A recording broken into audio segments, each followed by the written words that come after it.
Nagbabalik ang PTV Balita ngayon.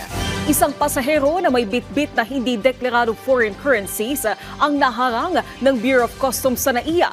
Sa report ng POC, papuntang Hong Kong ang pasaherong Pinoy na may dalang limpak-limpak na Japanese yen, euro at Kuwaiti dinar. Sumailalim na sa inquest proceedings ang suspect na nahaharap sa kasong paglabag sa Customs Modernization and Tariff Act, the Manual of Regulations on Foreign Exchange Transactions at Section 4 ng Republic Act No. 9160 o ang Anti-Money Laundering Act. Tiniyak ng BOC na patuloy na gagampanan ang kanilang tungkulin base na rin sa direktiba ni Pangulong Ferdinand R. Marcos Jr. na ipatupad ang National Anti-Money Laundering, Counter-Terrorism Financing at Counter-Proliferation Financing Strategy. Welcome development para sa Malacanang ang pag-exempt ng Estados Unidos sa assistance nito para sa mga military forces ng Pilipinas. Ayon kay PCO Undersecretary at Palace Press Officer Claire Castro, malaking bagay ang hakbang na ito. Mababatid na nasa $336 million ang halaga ng assistance ng Estados Unidos sa Pilipinas para sa modernisasyon ng puwersa ng seguridad ng bansa. Nagpapasalamat po tayo sa suporta na yan. Tandaan po natin, ito pa ay mula sa pamahalaan po ni dating Pangulo na US President Biden at ito pa rin po ay pinagtibay din po sa panahon po ni President Donald Trump. So masarap po na makatanggap ng ganitong good news at ang suporta po ng US sa atin ay hindi po mapapasubali. Samantala, alamin natin ang ibang balita sa PTV Davao mula kay Jay Lagang.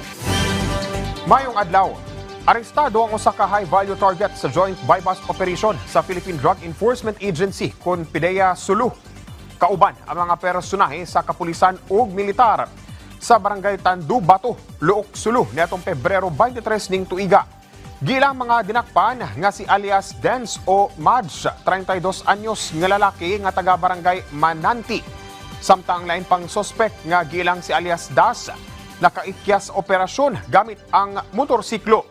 Na-recover sa mga operatiba gikan sa dinakpan ang usa ka sachet sa gituhang shabu nga kapin 1 kilograms ang gibugaton og giba naman ang nagkantidad og 6.8 million pesos.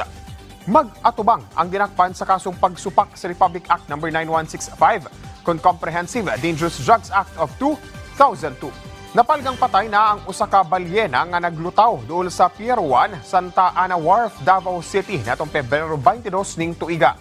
Gilayon kining girespondihan sa mga personahe sa Coast Guard Substation Santa Ana. Kauban ang Coast Guard Station Davao ug mga personahe sa Maritime Police Davao aron nga susihon ang kahimtang sa mong balyena. Ato sa gihimong assessment sa Veterinary Maritime Mammal Specialist sa Bureau of Fisheries and Aquatic Resources, gikumpirma niini nga ang patayng hayop usa ka Cuvier baked whale nga dunay kadak-on nga 17.3 feet o ginapdon nga 8.4 feet. Samtang gibanaban ang ana sa 700 kilos ang gibug-ato niini.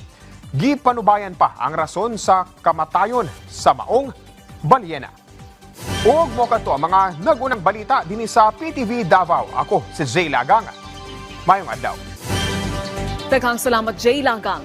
At yan ang mga balita sa oras na ito. Para sa iba pang update, i-follow at i-like kami sa aming social media sites sa @PTVPH. Ako po si Naomi Tiburcio para sa Pambansang TV sa Bagong Pilipinas.